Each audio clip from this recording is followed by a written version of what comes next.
दोस्तों, स्वागत है आप सभी का आपके अपने यूट्यूब चैनल इंग्लिशानियत पर। और जो हमारी सीरीज चल रही है the history of English literature, इसकी आज हमारी फोर्थ वीडियो होने वाली है। इससे पहले के 3 वीडियोस में हमने इंट्रोडक्शन, एंग्लो सैक्सन एज और उसके बाद एंग्लो नॉर्मन एज को डिस्कस कर रखा है। अगर आपको वो वीडियो देखनी है तो आप डिस्क्रिप्शन में लिंक के थ्रू या फिर हमारे इस प्लेलिस्ट में जाकर के आप वहाँ पर ये वीडियोस देख सकते हैं।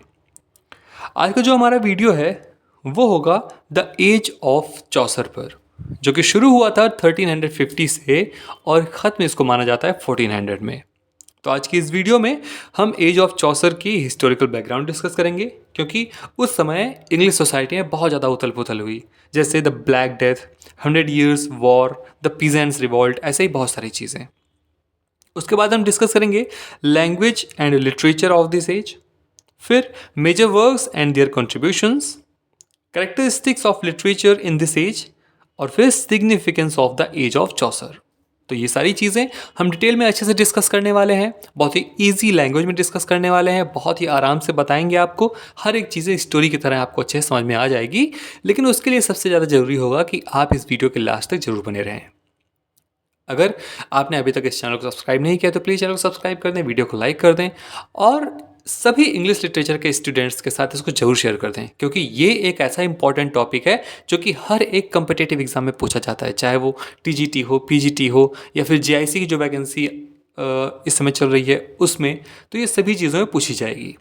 तो इसलिए आप उसको ज़रूर उन सभी लोगों को शेयर कर दें। तो चलिए बिना किसी देरी के आज की हम अपनी वीडियो शुरू करते हैं।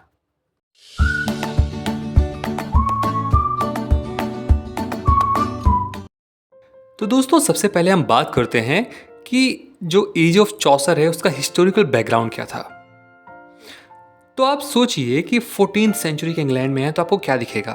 एक ऐसी दुनिया जहां एक तरफ कैसल्स हैं, नाइट्स हैं और दूसरी तरफ गांव के फील्ड्स में खेती करते हुए मजदूर हैं। रात को चर्च की घंटी बजती है और दिन में बाजारों में लोग अपने अपने काम में बिजी रहते हैं। लेकिन इस शांत और सिंपल लाइफ के पीछे एक बड़ा ही तूफान चल रहा था, जो इंग्लैंड सोसाइटी और लिटरेचर दोनों को हमेशा के लिए बदल देने वाला था। वो क्या था? तो सबसे पहले उस समय की जो बहुत ही ट्रेजिक एक इंसिडेंट थी उसके बारे में बात करेंगे, जिसको जाना जाता है द ब्लैक डेथ के नाम से, जो कि 1347 से लेकर के 1351 तक एक प्लेग की तरह फैला था। तो होता क्या है कि एक दिन पता चलता है कि एक अजीब सी बीमारी फैल गई है। लोगों के शरीर में काले दाग पड़ने लगे हैं और बुखार चढ़ जाता है, जिससे लोग कुछ ही दिन में मर जाते हैं। और इसी प्लेग को कहा गया द ब्लैक डेथ। ये डिजीज यूरोप के पोर्ट से इंग्लैंड में आई, जहां ट्रेडिंग शिप्स रातों रात ये डिजीज लेकर के पहुंच गईं। इंग्लैंड की पॉपुलेशन का 1/3 हिस्सा उस डिजीज से मर गया। गांव खाली हो गए, फील्ड्स में फसल सड़ गई और हर जगह मौत का सन्नाटा था। लोग सोचने लगे कि चर्च की इतनी प्रेयर्स, रिचुअल्स और मिरेकल्स भी हमें बचाने में असफल क्यों है। इसने उस समय के फेथ पर सवाल खड़े कर दिए और चर्च की अथॉरिटी पहले जैसी नहीं रही। मजदूर की कमी होने लगी और उसी कमी से उनकी इंपॉर्टेंस बढ़ गई, और जो फ्यूडल सिस्टम था वो अपना जो उसका एक जमा जमाई स्ट्रक्चर था वो क्रैक हो, उसमें क्रैक आने लगे। दोस्तों, फ्यूडल सिस्टम क्या है हमने आपको प्रीवियस वीडियो में बताया था। तो ये तो बात हुई ब्लैक डेथ की कि उस समय कैसे क्या क्या हुआ। तो जो सेकेंड इंसिडेंट था, जो कि बहुत ही ज़्यादा एक अपना छाप छोड़ता है हिस्ट्री में, इंग्लिश लिटरेचर के, तो वो है द 100 ईयर्स वॉर। इंग्लैंड और फ्रांस दोनों अपने किंगशिप के क्लेम को लेकर के लड़ रहे थे। जंग इतनी लंबी थी कि 3-4 पीढ़ियां इसके अंदर जीती और हारती रहीं। हर जंग के बाद टैक्सेस बढ़ जाते, जिसका बोझ आम आदमी उठाता था। लेकिन इस जंग ने इंग्लिश लोगों में नेशनैलिटी आइडेंटिफाई की फीलिंग जगाई। यही पीरियड था जब इंग्लिश आर्चर्स अपने लॉन्ग बो के लिए मशहूर हुए और वॉर सॉन्ग्स और पेट्रियोटिक टेल्स लोगों में पॉपुलर हुई। जो तीसरी उस समय की इंसिडेंट थी जिसके बारे में लोग बातें करते हैं, वो थी द पीजेंट्स रिवॉल्ट। अब आप सोचिए कि गांव में एक किसान अपना हल चला रहा है, लेकिन उसके ऊपर लगातार नए नए टैक्सेस लग रहे हैं। उसके पास पैसे नहीं हैं और फिर भी किंग के अफसर्स या ऑफिसर्स उसे टैक्स वसूलने उससे आ जाते हैं। एक दिन वो और उसके गांव वाले कह देते हैं कि बस अब और जुल्म नहीं सहेंगे, और फिर तभी शुरू होती है 1381 की मशहूर पीजेंट्स रिवॉल्ट। इस रिवॉल्ट का तुरंत उस समय का जो रीज़न था, कारण था, वो था पोल टैक्स। एक ऐसा टैक्स जो हर आदमी को बराबरी से देना पड़ता था, चाहे वो गरीब हो या फिर अमीर हो। आम लोग, मजदूर और किसान, ये सभी लीडर वैट टाइलर और प्रीचर जॉन बॉल के साथ उठ खड़े हुए। उन्होंने लंदन मार्च किया और किंग के सामने अपनी मांगें रखी। उन्होंने कहा कि हम भी इंसान हैं, हमें भी आज़ादी चाहिए। किंग रिचर्ड सेकंड ने उन्हें धोखा दिया और रिवॉल्ट को कुछ ही दिनों में क्रश कर दिया गया। वॉट टाइलर को मार दिया गया, लेकिन एक बीज बो दिया गया जो कि थी कॉमन मैन की एक पहचान है। ये एक आइडिया था, और यही एक आइडिया लिटरेचर में रिफ्लेक्ट हुआ, जहां पीजेंट्स और ऑर्डिनरी लोगों की भी कहानियों में बातें होने लगी और उनको भी एक हीरो की तरह लिटरेचर में, कहानियों में दिखाया जाने लगा। बात करते हैं एक और इंसिडेंट की, जो कि जानी जाती है चर्च अंडर क्रिटिसिज्म, यानी चर्च को बहुत ज़्यादा क्रिटिसाइज किया गया। वो क्यों किया गया, उसके बारे में बात करते हैं। दोस्तों, चर्च के जो लीडर्स थे वो करप्शन में डूबे हुए थे। इंडल्जेंस बेचना, पैसे इकट्ठे करना और लग्जरी में जीना, ये उनके शौक थे। जॉन वाइक्लिफ जैसे रिफॉर्मर्स ने आवाज़ उठाई। तो जॉन वाइक्लिफ ने क्या किया था, उन्होंने कहा कि बाइबल सबके लिए है, तो ये सबके लिए एसेसिबल भी होनी चाहिए, लैटिन में नहीं, इंग्लिश में। तो उन्होंने बाइबल का इंग्लिश में ट्रांसलेशन शुरू किया, और ये एक रिवॉल्यूशनरी स्टेप था, क्योंकि पहली बार आम लोग धर्म को डायरेक्टली समझने जा रहे थे, बिना प्रीस्ट की जरूरत के। तो ओवरऑल इम्पैक्ट क्या पड़ता है कि ब्लैक डेथ ने सोसाइटी के स्ट्रक्चर को हिला दिया, 100 ईयर्स वॉर्स ने नेशनलिज्म जगाया, साथ ही पीजेंट्स रिवोल्ट ने कॉमन मैन को एक आवाज़ दी, और चर्च के खिलाफ क्रिटिसिज्म ने रिफॉर्म की शुरुआत की। और इन सभी इंसिडेंट्स का असर सीधा लिटरेचर में दिखाई दिया। जैसे पोएट्स और राइटर्स अब सिर्फ किंग्स और नाइट्स की बातें नहीं लिखते थे, बल्कि पीजेंट्स, मर्चेंट्स, डॉक्टर्स और डेली लाइफ के लोग भी उनकी कहानियों का हिस्सा बनते थे। इसीलिए चौसर की जो कैंटरबरी टेल्स है, उसमें हमें सोसाइटी का एक आप कह सकते हैं जीता जागता उदाहरण मिलता है, पोर्ट्रेट मिलता है, एकदम रियलिटी के साथ में। ठीक है, तो ये तो थी हिस्टोरिकल बैकग्राउंड, जिसकी इफ़ेक्ट्स जो हुए हैं हमारे इस लिटरेरी एज में, जिसको हम कहते हैं द एज ऑफ चौसर। तो अब हम समझेंगे कि जो हिस्टोरिकल बैकग्राउंड हमने पढ़ा, उसका यूज़ क्या है, उसका मतलब क्या है, हमने क्यों पढ़ा। तो आगे हम आज बात करेंगे अब लैंग्वेज डेवलपमेंट की। दोस्तों, 14th सेंचुरी के मिड में इंग्लिश एक बार फिर से लिटरेचर की लैंग्वेज के रूप में उभर रही थी। पिछले कई सालों से फ्रेंच और लैटिन ने डोमिनेट किया, जैसे कि स्कॉलर्स और रिलीजियस लोगों का लैटिन और कोर्ट्स और नोबल लोगों की भाषा फ्रेंच रही थी। लेकिन अब जैसे जैसे नेशनलिज्म बढ़ी, कॉमन लोगों के वैल्यूज़ को पहचान मिलनी शुरू हुई, तो मिडिल इंग्लिश को एक ग्रेट लिटरेरी वर्क की भाषा के रूप में समझा जाने लगा।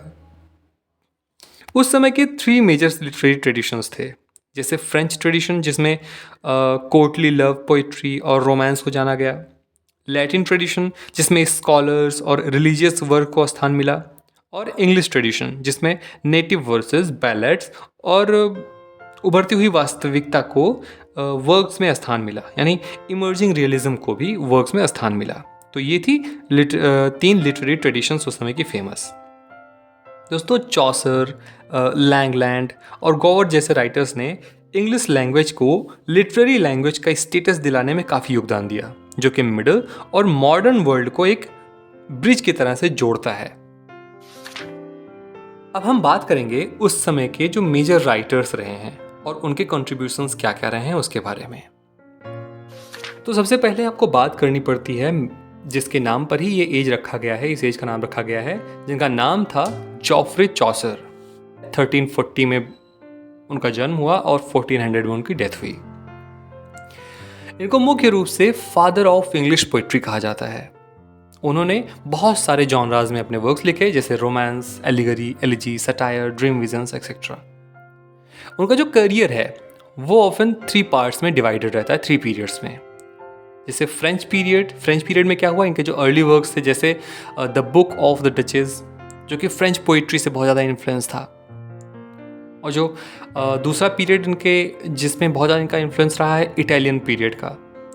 ये बहुत ज़्यादा इंस्पायर्ड थे दांते से और पेट्रार्क से, बोकाशियो से, और इन सभी के इन्फ्लुएंस में उन्होंने अपने कुछ वर्क्स लिखे हैं इटालियन में, जैसे ट्रॉयलस एंड क्राइसीडी और द हाउस ऑफ फेम। ये सभी इनके इटालियन पीरियड के लिटरेचर से या वर्क से बिलोंग करते हैं।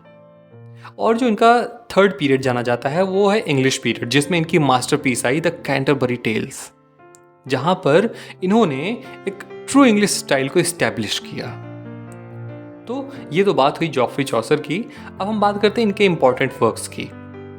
तो इनका इम्पॉर्टेंट वर्क हम सभी को पता है कि और कोई नहीं बल्कि द कैंटरबरी टेल्स ही होगा, जिसको चौसर का मैग्नम ऑपस माना जाता है, most important work of Geoffrey Chaucer, जिसमें ये बात करते हैं कि एक ग्रुप है पिलग्रिम्स का जो कि कैंटरबरी के लिए यात्रा कर रहे हैं, ट्रैवल कर रहे हैं, और वो सभी लोग आपस में समय को काटने के लिए, समय व्यतीत करने के लिए स्टोरीज सुनाते हैं। तो ये जो टेल है द कैंटरबरी टेल, इसमें बहुत सारी कहानियां हैं और उन सब के अलग अलग जॉनर्स दिखाए गए हैं। जैसे रोमांस के लिए द नाइट टेल, यानी कि उसमें जो पिलग्रिम्स हैं, जो वहाँ पर लोग हैं, उसमें से जो नाइट है वो अपनी कहानी सुनाता है। तो वो जो कहानी सुनाता है वो बहुत ही रोमांस से भरी होती है। ऐसे ही द मिलर्स टेल, जो मिलर कहानी सुनाता है, उसमें हमको जॉनरा मिलता है फैब्ल्यू का। द पार्टनर्स टेल, जो पार्टनर कहानी सुनाता है, वो जॉनरा जो रखा गया है वो है सटायर का। ऐसे ही द पार्सन्स टेल, जो पर्सन कहानी सुनाता है, उसमें मॉरल एलिगरी का जो जॉनरा है वो रखा गया है। तो ऐसे ही अलग अलग जॉनरास के डिफरेंट टेल्स इनकी इस जो कैंटरबरी टेल्स जो पोइट्री लिखी है उन्होंने, उसमें देखने को हमको मिलती है। जिसमें जो जॉफ्री चौसर हैं वो मिडिवल सोसाइटी के अलग अलग जो सेक्शंस हैं, क्रॉस सेक्शंस की जो अलग अलग व्यक्ति रहे हैं, जैसे नाइट एक दूसरे सेक्शन का है, मिलर एक दूसरे सेक्शन में आता है, ऐसे ही पर्सन एक दूसरे सेक्शन में आता है। तो ऐसे अलग अलग सेक्शन के एक रिप्रेजेंटेटिव को रख करके इंडिविजुअल रूप में उनके कहानी को बताते हैं, जो कि हमको एक व्यू देता है कि उस समय के जो लिटरेचर था उसमें बहुत ही ज़्यादा इमेजरी यूज़ नहीं की जाती थी, उसमें रियलिज्म बहुत ज़्यादा था, और उस समय के जो कॉमन लोग थे उनको भी लिटरेचर में या फिर वर्क्स में स्थान मिलने लगा था। तो ये तो बात हुई कैंटरबरी टेल्स की। इनकी एक और वर्क है ट्रॉयलस एंड क्राइसीडी। ये बेसिकली ट्रोजन वॉर के समय एक ट्रेजिक लव स्टोरी है।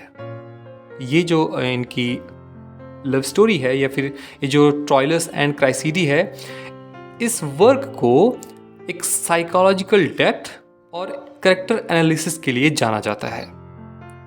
इनका एक और वर्क है द बुक ऑफ डचेस, जो कि बेसिकली लैनसिस्टर के जो ब्लांशे थे उनके लिए एक एलिजी है, जिसमें इन्होंने बहुत ही ज़्यादा पर्सनल ग्रीफ के साथ एलेगोरिकल विजन को दिखाया है। इनका एक और वर्क है पार्लियामेंट ऑफ फॉल्स। ये एक ड्रीम विजन एलिगरी है, जिसमें इन्होंने लव, पॉलिटिक्स और हार्मनी की बात की है। तो ये तो बात हो गई जॉफ्री चौसर और उनके फेमस वर्क्स की। अब हमारे जो अगले राइटर हैं इस एरा के, उनकी बात करते हैं। उनका नाम है विलियम लैगलैंड, जो कि 1332 में पैदा हुए और 1386 में मर गए, ऐसा बताया जाता है। इनको इनके बेस्ट नोन वर्क के लिए जाना जाता है, जो कि था पियर्स प्लॉमैन। ये एक एलेगोरिकल पोएम था, जिसे इन्होंने अल्टरनेटिव अनराइम्ड वर्स में लिखा था, जो कि उस समय के सोशल और रिलीजियस डिसकंटेंट के क्रिटिसिज्म पर बेस्ड था, उसके ऊपर प्रकाश डालता था। इसमें जो कैरेक्टर था पियर्स, वो एक हम्बल प्लॉमैन था, जो उस समय के क्रिश्चियन, जो ट्रू क्रिश्चियन थे, उनकी लाइफ के ऊपर प्रकाश डालता था। वो बताता था कि एक ट्रू क्रिश्चियन कैसे होता है, एक ऑनेस्ट होता है, वो हार्ड वर्किंग होता है। ठीक है, ये बेसिकली उस समय के जो चर्चेज में जो उस समय के प्रीस्ट थे, उनको सटारिकल रूप में दिखा रहे थे कि बेसिकली एक जो क्रिश्चियन है उसको होना कैसे चाहिए। एक हार्ड वर्किंग होता है, वो ऑनेस्ट होता है, आप लोग की तरह अय्याश नहीं होता है ना। तो ये चीज़ें उन्होंने अपने उस पोएम में दिखाई, इसीलिए इस पोएम को हम क्रिटिसिज्म की तरह देखते हैं। ये उस समय के प्रीस्ट को और जो ग्रीडी लैंडलॉर्ड्स थे उन सब के ऊपर एक क्रिटिसिज्म है, ये क्रिटिसाइज़ करते हैं और ये सोसाइटी के हिपोक्रेसी पर भी प्रकाश डालते हैं उस अपने पोएम में। जो हमारे अगले ऑथर हैं या राइटर हैं जिनका नाम है जॉन गॉवर। इनका जन्म हुआ था 1330 में और डेथ हुई थी 1408 में। ये एक मॉरल और डायडेक्टिक पोएट थे। इनको 3 लैंग्वेजेस में लिखने के लिए जाना जाता है। जैसे फ्रेंच में इन्होंने लिखा था स्पेकुलम मेडिटेंटिस, लैटिन में लिखा था वोक्स क्लेमेंटिस और इंग्लिश में लिखा था कन्फेसियो अमेंटिस।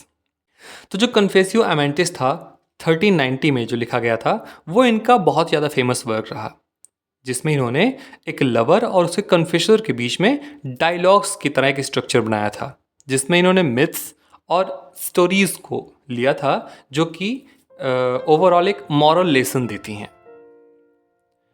बात करें अगले राइटर की, जो इनका नाम किसी को नहीं पता है लेकिन उनको जाना जाता है द पर्ल पोएट के नाम से। इन्होंने लिखा था sir Gawain and the green knight, pearl, patience and cleanness. जो इनकी पोएम है sir Gawain and the green knight, ये एक शाइवलरिक पोएम है जो कि उस समय के नाइटली वर्च्यूज़ को, करेज को, ऑनेस्टी को और लॉयल्टी को दिखाता है या रिफ्लेक्ट करता है। इनका जो पोएम है पर्ल, ये एक एलेगोरिकल एलिजी है जहाँ पर पोएट अपने बेटी के दुख में, क्योंकि वो अपनी बेटी खो चुके हैं तो उसके दुख में एक पोएम लिखते हैं, तो उसी को ये टाइटल देते हैं पर्ल। इस पूरे पोएम में उन्होंने क्रिश्चियन सिंबोलिज्म से एक ड्रीम विजन दिखाया है इस पूरे पोएम में, अपने पोएटिक वर्क में। जो हमारे अगले पर्सन हैं, अगले ऑथर हैं जॉन वाइक्लिफ, जो कि बेसिकली एक पोएट तो नहीं थे लेकिन उस एज के मेजर फिगर कहे जा सकते हैं, जिनका जन्म 1320 में हुआ था और इनका डेथ हुआ था 1384 में। इनको किस लिए जाना जाता है, अभी हमने आपको हिस्टोरिकल बैकग्राउंड में बताया कि उस समय के जो चर्च के प्रीस्ट थे वो लोग बहुत ज़्यादा अय्यासी कर रहे थे। वो हमेशा गोल्ड के कप में वाइन्स भी पीते और बाहर जो गरीब लोग थे, कॉमन पीपल थे, वो बस उनको देखते रहते। तो उन्होंने ये इनिशिएटिव लिया कि जो बाइबल है उसको कॉमन इंग्लिश लैंग्वेज में भी ट्रांसलेट की जानी चाहिए, जिससे कि लोग उसके अंदर क्या लिखा है, उसके जो आइडियाज़ हैं, उसके मॉरल्स हैं, उसको समझ सकें। तो जो जॉन वाइक्लिफ हैं उन्होंने ही उसको ट्रांसलेट किया था, इसीलिए इनको बहुत ही एक अच्छा या ऊंचा दर्जा दिया जाता है, ठीक है, जो राइटर्स हैं उन सभी में। तो ये तो बात हो गई राइटर्स की और उनके फेमस वर्क्स की। अब हम बात करते हैं कि उस लिटरेरी एज का, यानी कि एज ऑफ चौसर का जो कैरेक्टरिस्टिक्स है मोस्टली वो क्या है। सबसे पहले हमारे सामने आता है यूज़ ऑफ मिडिल इंग्लिश, यानी जो राइटर थे उस समय के वो अपने जो लिटरेरी लैंग्वेज है उसको इंग्लिश मान चुके थे। वो अब अपने जो लिटरेचर थे या अपने लिटरेरी वर्क्स थे उसको इंग्लिश में ही लिखते थे। दूसरी जो कैरेक्टरिस्टिक है वो है एलिगरी एंड सटायर, यानी कि उस समय के जो राइटर्स थे, पोएट थे, वो अपने सोसाइटी और रिलीजन को क्रिटिसाइज करते थे सटायरिकली या फिर एलिगरिकली। वो क्रिटिसाइज करते थे जिससे कि लोगों में भावना जगे, लोग जागरूक हो सकें। जो थर्ड कैरेक्टरिस्टिक है वो है वैरायटी ऑफ जॉनराज, यानी कि उस समय के जो राइटर थे वो अलग अलग जॉनराज में लिखना शुरू कर चुके थे, जैसे रोमांस, फैबलॉग्स, एलिगरी, एलिजी, ये बहुत सारे अलग अलग डिफरेंट जॉनराज में उन्होंने लिखना शुरू कर दिया था। अगला जो कैरेक्टरिस्टिक है वो है फोकस ऑन रियलिज्म। दोस्तों हमने चौसर का जो वर्क है उसको अभी उसके बारे में भी डिस्कस किया, जिसमें हमने ये देखा कि वो सोसाइटी के अलग अलग जो लोग हैं, अलग अलग आप कह सकते हैं अलग अलग पोस्ट पर हैं या फिर अलग अलग लेवल्स पर हैं, जो सोसाइटी का एक लेवल डिसाइड किया जाता है उस पर। तो अब जो नए वर्क्स लिखे जाते थे इस एज में, उसमें इमेजरी बहुत कम होती थी और रियलिज्म पर बहुत ज़्यादा फोकस दिया जाता था। जिस प्रकार चौसर ने हर एक तबके के जो व्यक्ति हैं उनको उठा करके हर एक कि अपनी एक पर्सनल स्टोरी को दिखाया है, जो कि ऐसा फील होता है कि उनकी खुद की स्टोरी है। तो बहुत ज़्यादा रियलिज्म उनकी स्टोरी में दिखता है, और ऐसा ही बहुत सारे ऑथर्स ने उनको फॉलो किया उस समय के। तो यही एक बहुत ज़्यादा मेन कैरेक्टरिस्टिक है कि उस समय के जो ऑथर थे वो अब रियलिज्म पे फोकस करने लगे थे इमेजरी के स्थान पर। सोशल अवेयरनेस, तो जो उस समय का लिटरेचर था वो जो समाज के ऊंचे लोग हैं, ऊंचे तबके के लोग हैं, उनके ऊपर बहुत ज़्यादा प्रकाश डालता था। प्रकाश डालने का मतलब यहाँ पर ये नहीं है कि उनको हीरो बनाता था या फिर उनकी बड़ाई करता था, नहीं, उनके क्रिटिसिज्म भी करता था अगर जहाँ पर करना होता था, जिससे कि उस समय के लोगों के अंदर जागरूकता फैल सके। जैसे पीजेंट्स के बारे में बात करना, मर्चेंट्स के बारे में बात करना, क्लर्जी के बारे में बात करना, या फिर कोई नोबल पर्सन उसके बारे में बात करना। तो ये सब सोशल अवेयरनेस उस समय के लिटरेचर के थ्रू हमको पता चलता है कि फैल रही थी। और राइज ऑफ ह्यूमनिज्म, तो जो ह्यूमन वैल्यूज़ हैं, एक्सपीरियंस हैं, मॉरल चॉइसेस हैं, इन सब के तरफ थोड़ा सा रुझान लोगों का होना शुरू हो गया था। तो ये तो कैरेक्टरिस्टिक्स हो गई। अब हम बात करते हैं कि एज ऑफ चौसर की सिग्निफिकेंस क्या है। तो ये एक इंग्लिश नेशनल लिटरेचर का शुरुआत था, और जो मिडिल इंग्लिश था उसने लैटिन और फ्रेंच जितना ही जो सम्मान था वो समाज में हासिल कर लिया था। जो लिटरेचर था वो अब बहुत ज़्यादा ह्यूमन सेंटर्ड, रियलिस्टिक और क्रिटिकल होने लगा था। उसके साथ ही इसने इंग्लैंड के लोगों के अंदर जो रेनेसा है उसके बारे में जागरूकता फैलाई और उसके बारे में लोगों के अंदर भावनाएं जगाई। तो ये थी उस समय की सिग्निफिकेंस। तो दोस्तों, इसके साथ ही हमारा आज का ये वीडियो यहाँ पर ख़त्म होता है। आशा करता हूँ कि ये वीडियो से आपको बहुत ज़्यादा हेल्प मिली होगी, आपको चौसर के बारे में या फिर एज ऑफ चौसर के बारे में डिटेल में जानकारी मिली होगी। अगर आपको कोई भी सजेशन देना है तो आप कमेंट बॉक्स में कमेंट कर सकते हैं। मिलते हैं अगले वीडियो में इसके अगले पार्ट के साथ। तब तक के लिए अपना ख्याल रखिए। धन्यवाद।